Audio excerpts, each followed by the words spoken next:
The metal doors of the briefing room slid open with a soft hiss. Corporal Kim Tae-min walked inside, his left arm wrapped in a white medical cast that glowed faintly with healing technology. The cast went from his wrist to just below his shoulder. It still hurt when he moved too quickly, but the pain was manageable. He had dealt with worse. The briefing room was large and circular, with windows that looked out into the darkness of space. Dozens of alien soldiers filled the seats, their bodies coming in all shapes and sizes. Some had scales, others had fur, and a few looked like they were made of living crystal. Tae-min had been fighting alongside these creatures for 6 months now, but he still felt like an outsider. He spotted Ha-jun sitting near the back. His friend waved him over, a concerned look on his face. Tae-min made his way through the crowd, nodding politely to the aliens who glanced at him. Most ignored him completely. "You should still be in medical," Ha-jun whispered as Tae-min sat down beside him. "That arm isn't fully healed yet." "It's healed enough," Tae-min replied quietly. "They need every soldier they can get. You heard the reports. The Kryn are coming in force." Ha-jun frowned but said nothing more. He knew his friend too well. Once Tae-min made up his mind about something, there was no changing it. At the front of the room, a massive creature entered. Lieutenant Commander Velroth stood nearly 3 meters tall, his body covered in dark green armor plating that looked like the shell of a beetle. 4 arms extended from his torso, each ending in 3-fingered hands. His head was triangular with multiple eyes that could see in almost every direction at once. When he spoke, his voice buzzed and clicked, translated into human language by a device on his collar. "Attention," Velroth announced. "The Kryn swarm has been detected moving toward this sector. Intelligence estimates their arrival in less than 48 hours. They are coming for the mining operations on the moon below. If they take those mines, they will have the resources to build a fleet twice the size of ours." The room erupted in noise. Aliens chittered, growled, and spoke in dozens of languages. The translation devices worked overtime to keep up. Velroth raised one of his hands and the room fell silent. "We will defend the mining operations. Failure is not an option. I will now assign positions to all combat personnel." For the next 20 minutes, Velroth called out names and positions. Snipers were sent to high ground. Heavy weapons teams were placed at choke points. Scout units were assigned to the perimeter. Tae-min listened carefully, waiting for his name to be called. Finally, Velroth's multiple eyes turned toward the human section. "Corporal Kim Tae-min, step forward." Tae-min stood and walked to the front of the room. He could feel every eye watching him. He kept his expression calm and professional, his good hand resting at his side while his injured arm remained still. Velroth looked down at him, mandibles clicking together in what might have been disapproval. "You are a sniper, correct?" "Yes, sir," Tae-min answered. "And your arm is injured." "The medical staff cleared me for light duty, sir. I can still shoot." Velroth made a sound like grinding metal. Several of the alien soldiers laughed. "Light duty. I see." He turned to look at a display screen showing the defensive positions. "Tell me, Corporal, how do you expect to operate a weapon with one functioning arm?" "I've trained for situations like this, sir. I can adapt." "Adapt." Velroth repeated the word as if it was amusing. "Your species is always talking about adaptation, about human ingenuity and determination." He leaned down, bringing his face closer to Tae-min's. "But you are still weak. Your bodies break easily. Your weapons are primitive chemical projectiles. Your armor cannot even stop a basic plasma round." Tae-min said nothing. He had heard this speech before, in different forms from different aliens. They all thought the same thing about humans. "I will not risk a critical sniper position on someone who is already wounded." Velroth continued, "Especially not a human. Your people have contributed little to this coalition. Your planet only joined us 2 years ago. You lack experience in real warfare." "Sir, with respect," Ha-jun started to say from his seat. "Silence," Velroth snapped. "I am not finished." He turned back to Tae-min. "You will be assigned to supply management. Help distribute ammunition and equipment to the real soldiers. That is something even an injured human can handle." The room was completely quiet now. Tae-min could feel the weight of the moment. He could argue. He could point out his record, his confirmed kills, his training. But he knew it would not matter. Velroth had already made his decision.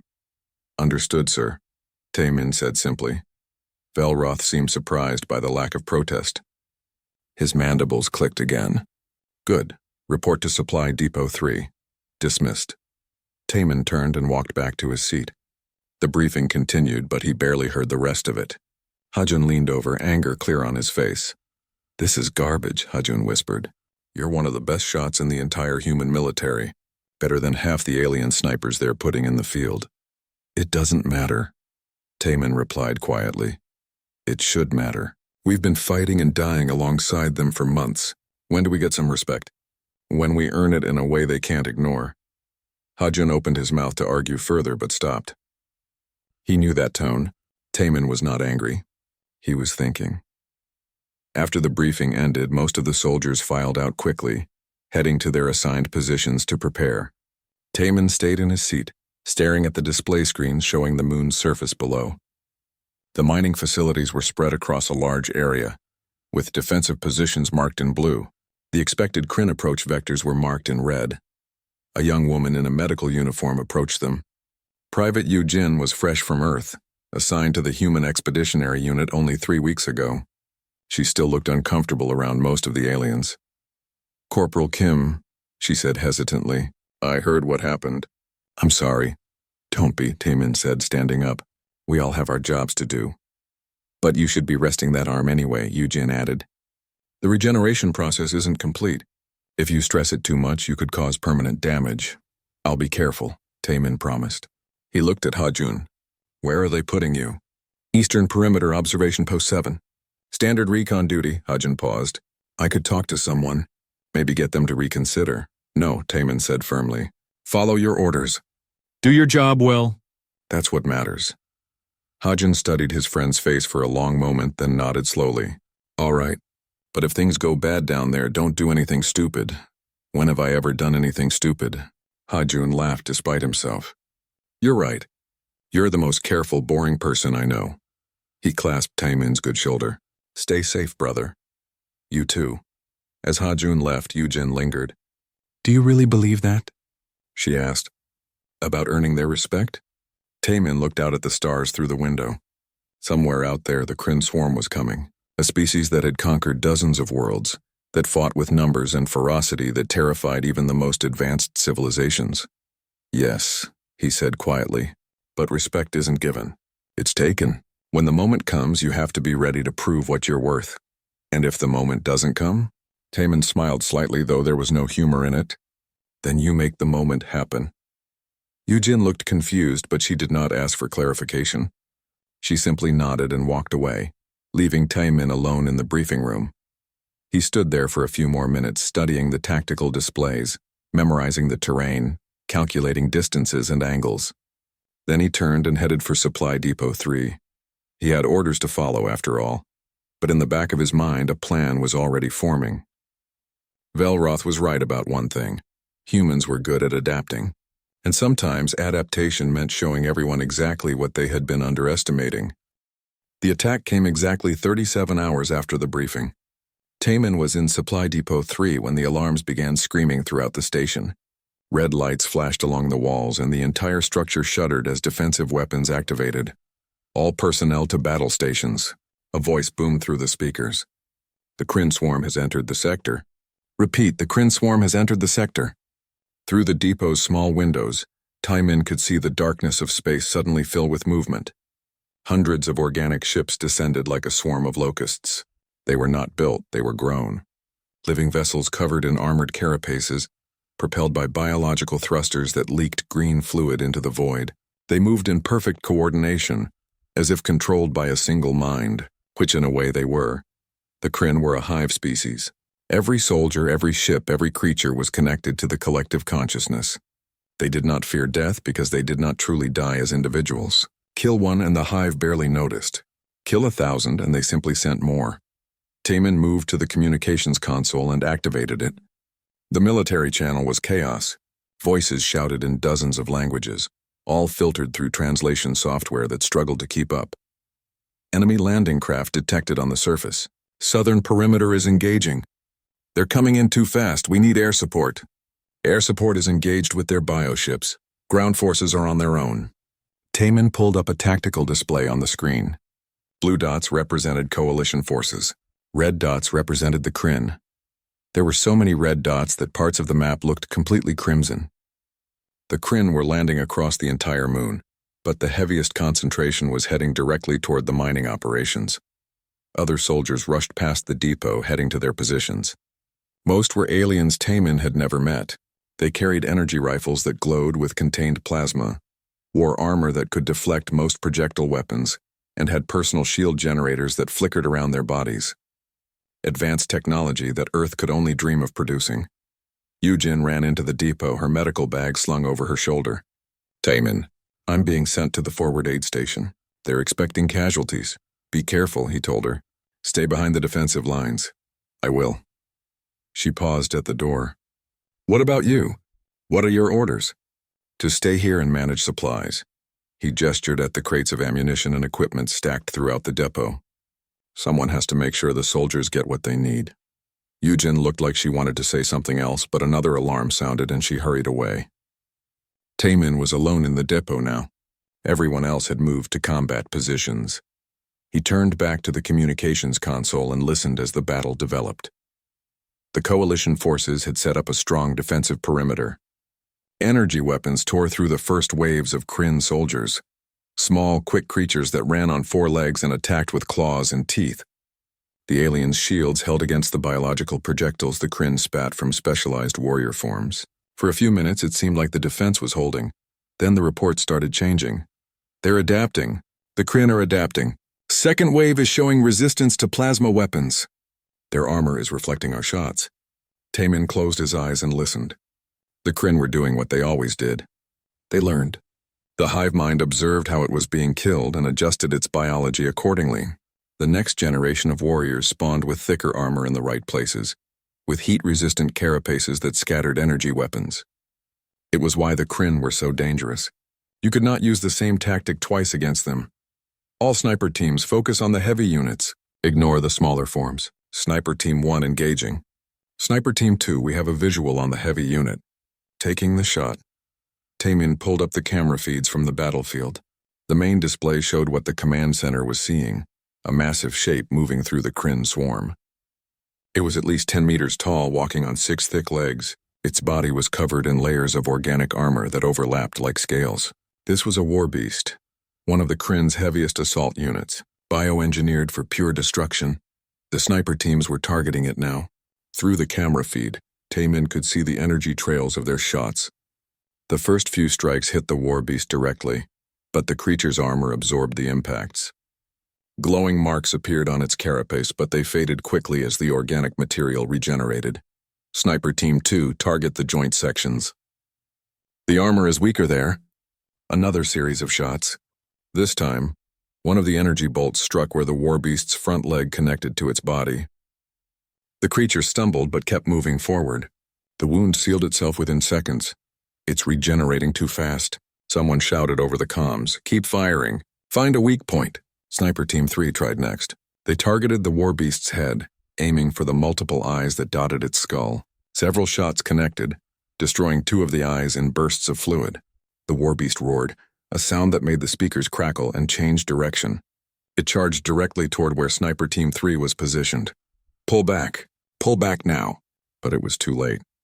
The war beast moved with terrifying speed for something so large. It crashed through the defensive barriers and reached the sniper position in seconds. The camera feed showed chaos, then went dark. Sniper Team 3 is down. I repeat, Sniper Team 3 is down. Taemin's hands tightened on the edge of the console. 3 highly trained alien snipers with advanced weapons and equipment, dead in seconds because the war beast had located them through their energy signatures. Every time they fired those plasma rifles, they sent out a signal the creature could track. The war beast turned back toward the command center. It was moving with purpose now, heading directly for the building where Velroth and the other commanders were coordinating the defense. All remaining sniper teams engage that war beast now. Sniper Team 1, we're trying. The shots aren't working. Sniper Team 4 engaging. More energy weapons fire lit up the battlefield. Some shots missed entirely. Others hit but failed to do significant damage. The war beast's armor was too thick, its regeneration too fast. It swatted aside smaller Kryn units that got in its way, focused entirely on reaching the command center. Velroth's voice came over the command channel, his usual confidence replaced with tension. All heavy weapons teams redirect fire to the war beast. Ignore everything else. Stop that thing before it reaches this building. Explosions erupted around the war beast as the heavy weapons teams launched missiles and plasma charges. The creature disappeared in a cloud of fire and smoke. For a moment, there was hope. Then the war beast emerged from the smoke, still walking. Its armor was scorched and cracked, but it was already healing. Pieces of shattered carapace fell away, revealing new layers growing underneath. How are we supposed to kill that thing? Someone asked, their voice breaking with fear. Call for an orbital strike, another voice suggested. Negative. Velroth snapped. Too many friendly forces in the area. The blast would kill dozens of our soldiers. Then what do we do? Silence on the comms. No one had an answer. Taemin pulled up the tactical display again. The war beast was marked with a bright red symbol. Distance to command center, 2 kilometers. Current speed, approximately 15 meters per second. He did the math quickly in his head. 8 minutes. Maybe less if it sped up. He zoomed in on the creature's profile, studying it carefully. The cameras were good enough to show details even at this distance. The war beast's body was a fortress of natural armor. Its legs were thick as tree trunks. Its head was protected by a crest of bone that curved over its skull like a helmet, but there behind the head crest. Taemin leaned closer to the screen. Every few seconds, a small opening appeared in the armor. Just for a moment. A thermal vent, probably, to release excess heat from the creature's metabolism. It was tiny, maybe 4 or 5 centimeters wide. And it only opened when the war beast breathed out, which seemed to happen every 8 to 10 seconds. Taemin sat back and stared at the screen. His mind was racing, calculating distance, wind speed. The moon's gravity was lower than Earth's, which would affect bullet trajectory. The creature was moving, which meant he would need to lead the target. And that vent only stayed open for maybe 1/3 of a second. His left arm throbbed with pain, reminding him of its condition. He could barely lift anything heavy with it. Holding a rifle steady for a precision shot would be difficult, maybe impossible. But if that vent led deep into the war beast's body, if it connected to something vital. Sniper Team 1 is pulling back. We can't stop it. Someone has to do something. 6 minutes until it reaches command center. Taemin stood up. He walked to the back of the supply depot where the human equipment was stored.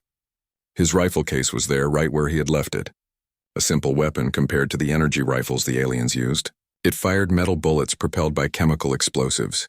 Old technology, primitive technology, but it also had no energy signature, no plasma trail, nothing for the war beast to track.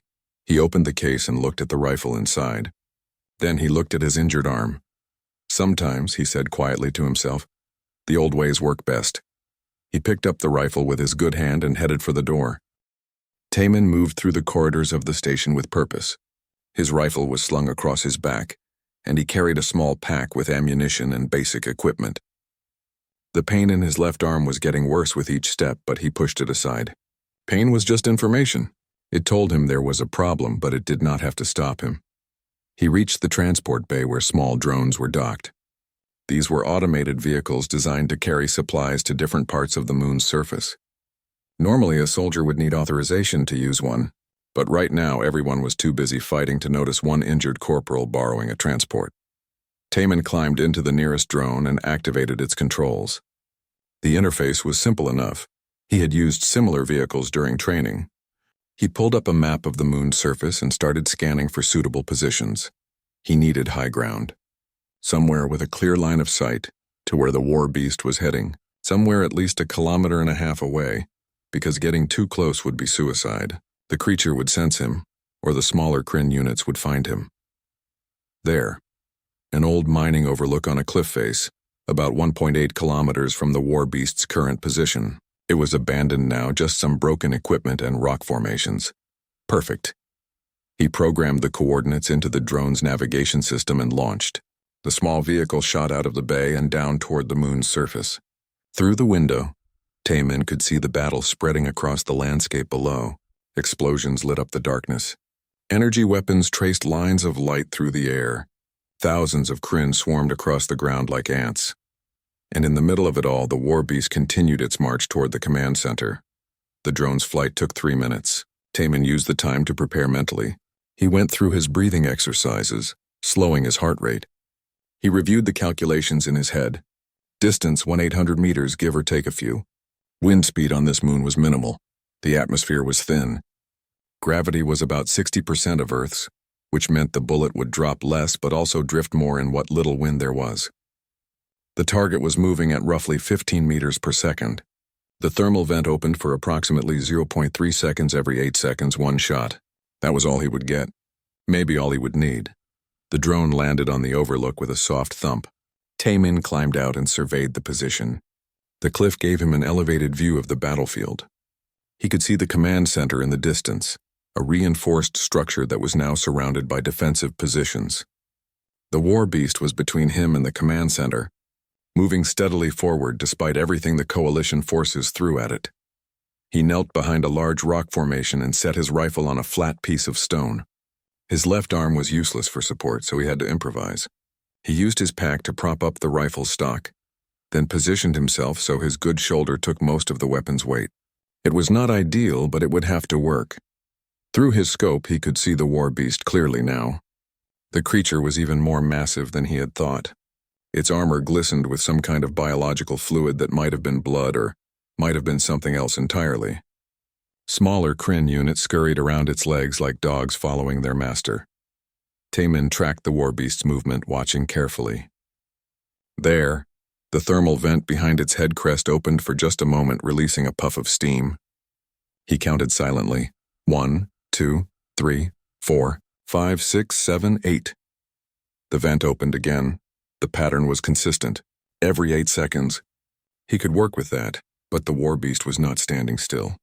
It was moving, and worse, it was not moving in a straight line. It swayed slightly as it walked, like a ship on water.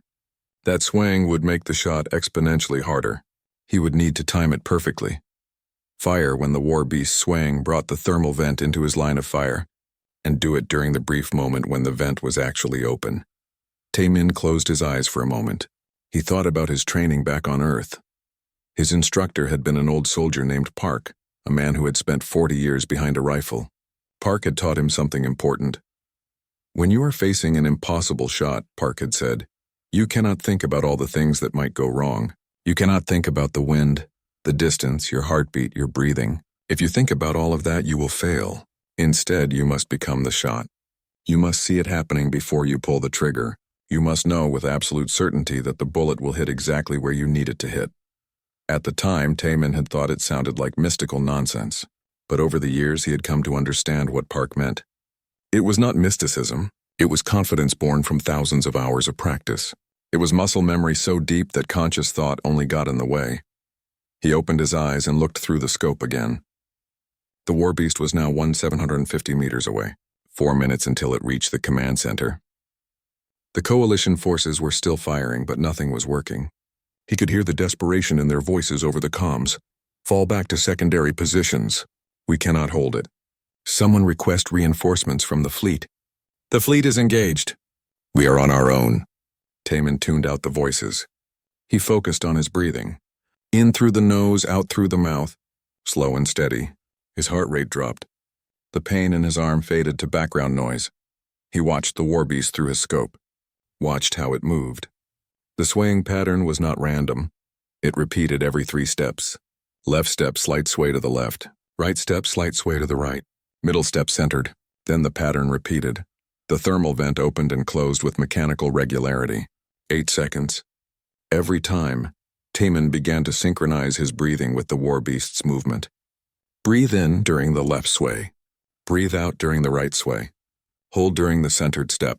Over and over. He was not just watching the creature anymore. He was becoming part of its rhythm. 3 minutes until impact with the command center. Through the scope, he could see the vent clearly now. It was small, barely larger than a coin at this distance. But inside it, he could see darkness that went deep into the war beast's body. If he could get a bullet through that opening, if it went deep enough, his instructor's voice echoed in his memory again. The human body is not designed to be good at this. Our hands shake. Our hearts beat. Our lungs expand and contract. All of these things make precision difficult.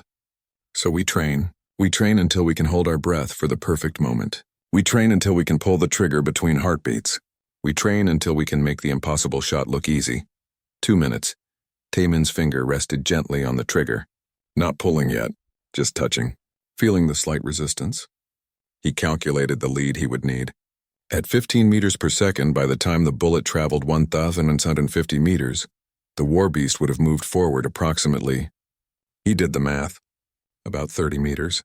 So he needed to aim not at where the creature was, but where it would be. The war beast took its left step, slight sway to the left. Taemin adjusted his aim, moving the crosshairs to lead the target. Right step, slight sway to the right, he compensated, tracking the movement. Center step. The war beast was perfectly aligned with his scope. The thermal vent began to open. Taemin took a breath, held it. The vent was fully open now. His heart beat once, twice. Between the third and fourth beat, in that perfect moment of stillness, Taemin pulled the trigger. The rifle kicked against his shoulder. The sound echoed across the cliff face, a simple mechanical sound, nothing like the crackling buzz of energy weapons, just the bang of a chemical explosion propelling a piece of metal at high speed. The bullet left the barrel at 850 meters per second. It cut through the thin atmosphere of the moon with barely any resistance. It traveled in a slight arc, pulled down by gravity, but not as much as it would have been on Earth. Taemin did not move. He kept his eye to the scope, watching. The bullet was invisible to the naked eye, moving too fast to see, but he could track its path in his mind because he knew exactly where he had aimed, exactly how he had calculated the lead. 750 meters away, the war beast took another step forward. The bullet arrived. It entered the thermal vent at the precise moment the war beast exhaled, when the opening was at its widest. The tungsten core round punched through the soft tissue inside and kept going, penetrating deep into the creature's body. It traveled through organ after organ, each one rupturing from the impact. Finally, it struck the war beast's primary neural cluster, the biological computer that connected the creature to the hive mind and controlled its vital functions. The war beast's legs locked mid-step. Its massive body tilted forward, carried by its own momentum. Then, like a building losing its foundation, it collapsed. 6 legs buckled simultaneously. The creature hit the ground with an impact that sent dust and debris flying into the air, and it did not get back up. Taemin lowered his rifle and let out the breath he had been holding. His left arm was screaming in pain now, but he barely noticed. He had just made a shot that should have been impossible. 1 bullet, 1 target, 1 moment, 3 seconds from trigger pull to impact. On the command channel, there was complete silence. Then someone spoke, their voice filled with confusion. What? What just happened? The war beast is down. Did someone hit it with an orbital strike? The command channel exploded with voices. Everyone was talking at once, trying to understand what had just happened. Through his radio, Taemin could hear the confusion spreading through the ranks. Did he say 1 round? That is impossible. The war beast was regenerating from everything we hit it with. Where did he even shoot from? I did not see any energy signature. Check the sensors. What killed that thing? At the command center, Velroth stared at the tactical display with all 4 of his hands gripping the console. The red marker that had represented the war beast was now marked as eliminated. His sensor operators were frantically scanning their equipment, looking for any sign of what weapon had been used. Sir, one of the operators said, I am detecting no plasma discharge. No explosive signature, no missile launch, nothing. It is as if the war beast simply fell. Play back the external cameras, Velroth ordered. I want to see what happened. The main screen switched to a recording from 30 seconds earlier. The war beast was clearly visible, marching toward the command center while coalition forces fired uselessly at it. Then, without any visible cause, the creature simply collapsed. The camera zoomed in on the war beast's body. There, at the base of its head crest, was a tiny hole, barely noticeable among all the armor plating. Enhance that section, Velroth commanded. The image zoomed further. The hole was small, almost perfectly round. It went straight through the thermal vent and into the war beast's body. That is a bullet hole, one of the operators said in disbelief. A projectile round. But from where? The only positions that had line of sight to that location were... Corporal Kim's transmission said he was requesting extraction, another operator interrupted. Pulling up his location now. A new marker appeared on the tactical display. It was at the old mining overlook 1.8 kilometers from where the war beast had fallen. The command center went completely silent. Every alien in the room was doing the same calculation. 800 meters. Moving target. Tiny opening in thick armor. 1 shot. Velroth's mandibles clicked together slowly. Get me a visual on that location. Now. One of the external cameras swiveled to focus on the cliff face. The image was grainy at this distance, but they could see a small figure kneeling behind rocks. Even from here, they could see the white medical cast on his left arm glowing faintly. He did it with one arm, someone whispered. Velroth grabbed his personal communicator and switched to a direct channel. All units, the war beast is eliminated.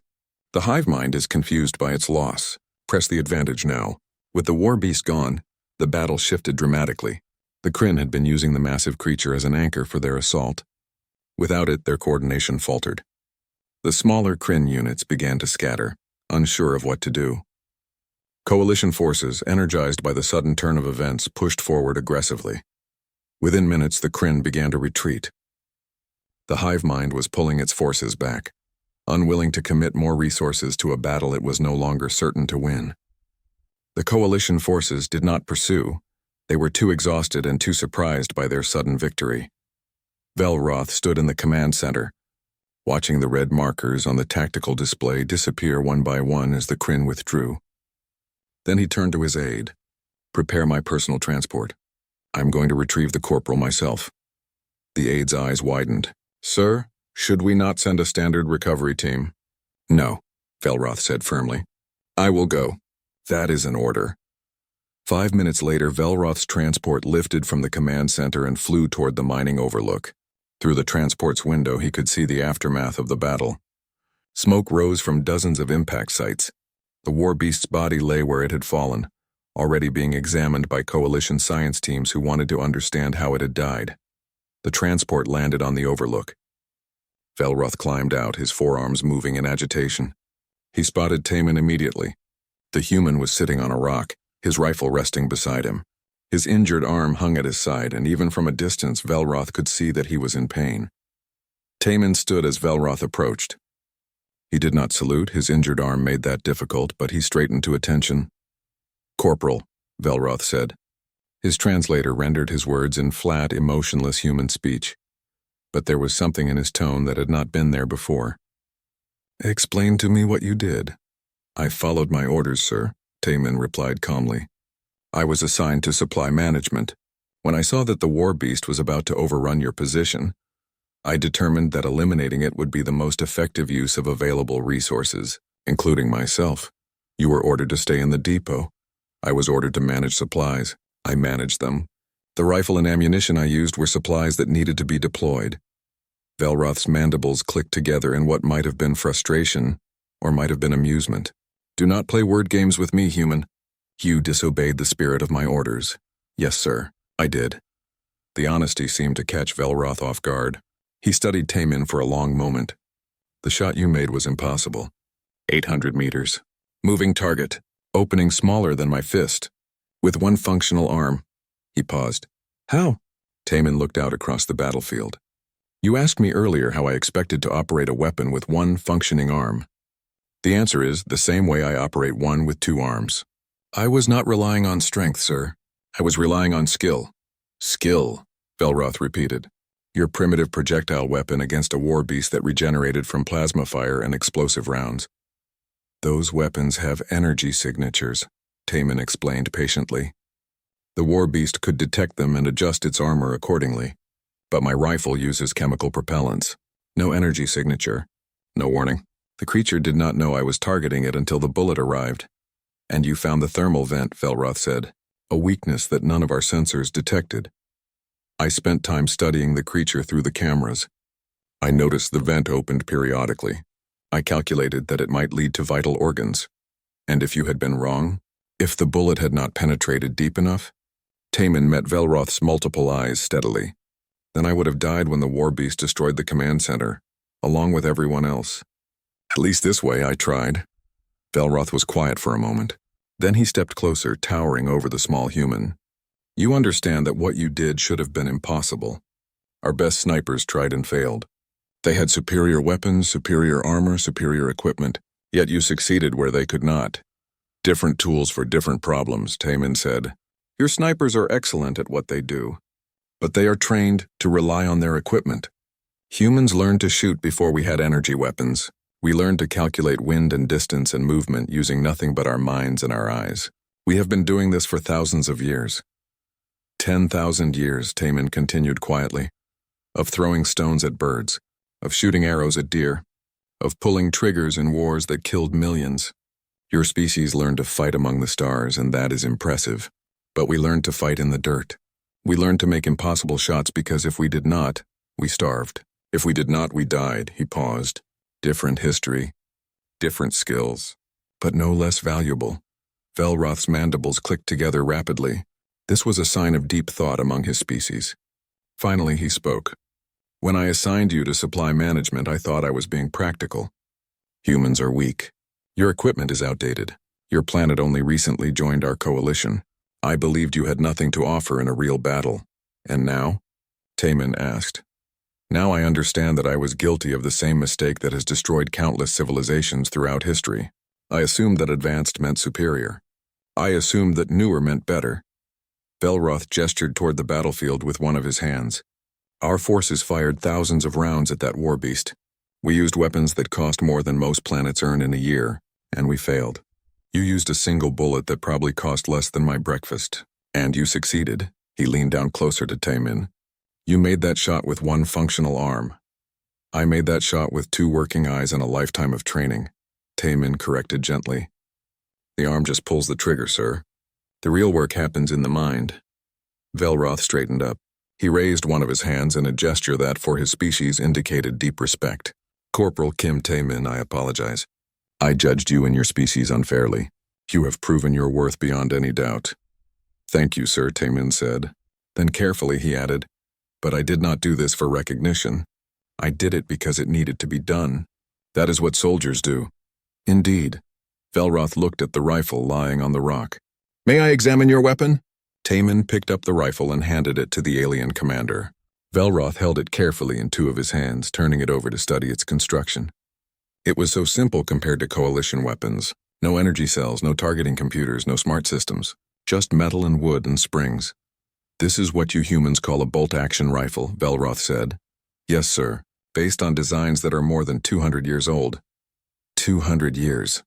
Velroth handed the rifle back, and yet it accomplished what our most modern weapons could not. He paused, then asked, if I were to request that you train some of our forces in your methods, would you agree? Taman considered the question. The command center was filled with activity when Velroth and Taman arrived.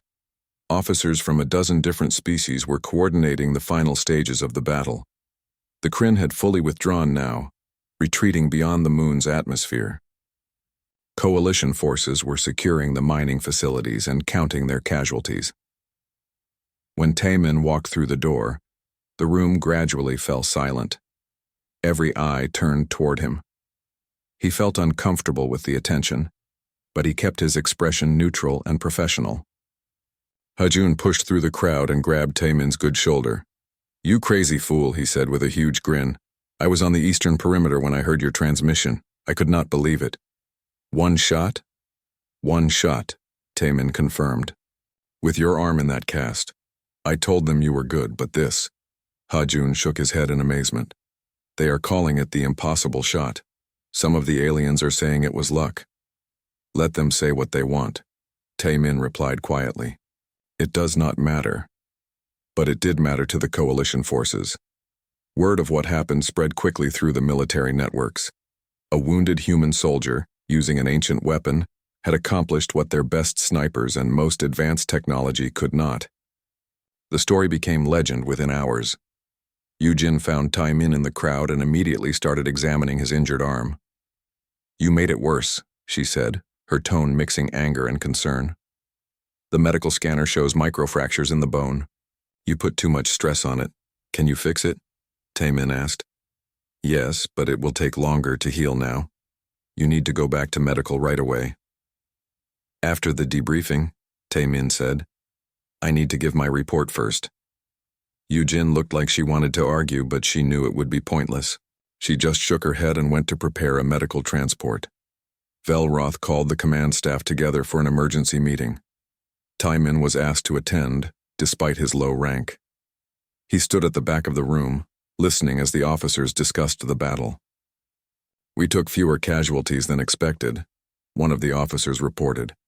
The Kryn withdrew before they could establish a strong foothold.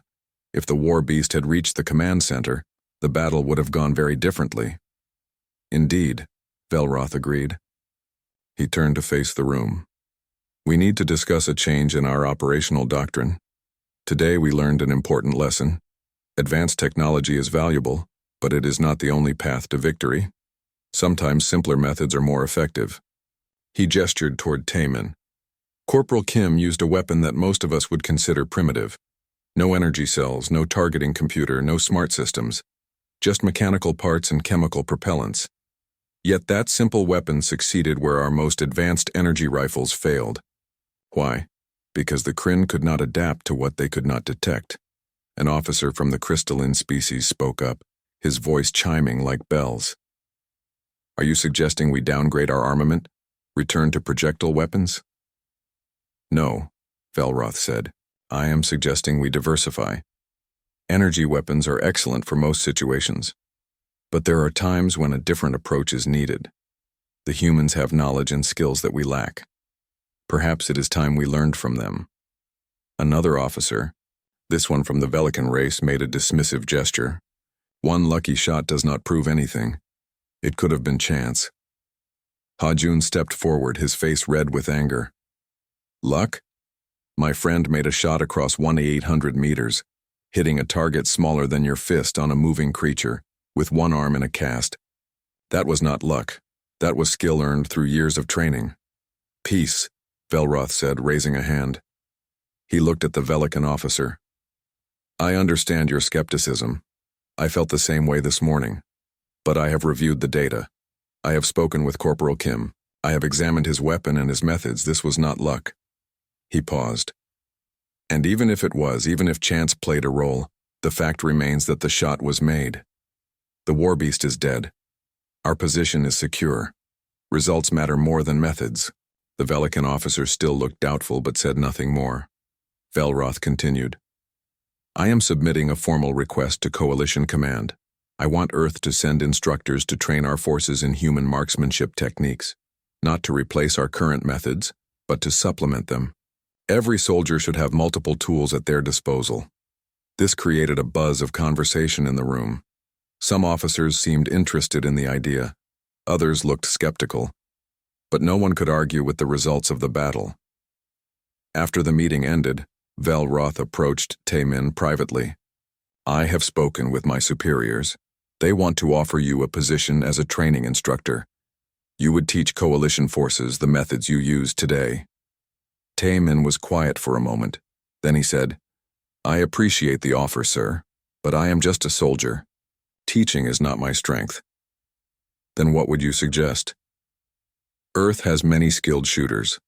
Some of them are better teachers than I am. Send a request to our military command. They will provide the right people. He paused. But I would recommend that any training program should happen on Earth, at least at first. Our gravity, our atmosphere, these things affect how we shoot. Your soldiers need to understand the conditions we trained in to understand our methods. Velroth nodded slowly. That is logical. I will make that recommendation. He extended one of his hands in the human gesture of a handshake. Thank you, Corporal. You have done more than save lives today. You have changed how we think about warfare. Taemin shook the offered hand. I only did my duty, sir. 3 weeks later, after the coalition forces had fully secured the sector, Taemin returned to Earth for medical leave. His arm was healing properly now, though Yujin had scolded him repeatedly about taking better care of himself.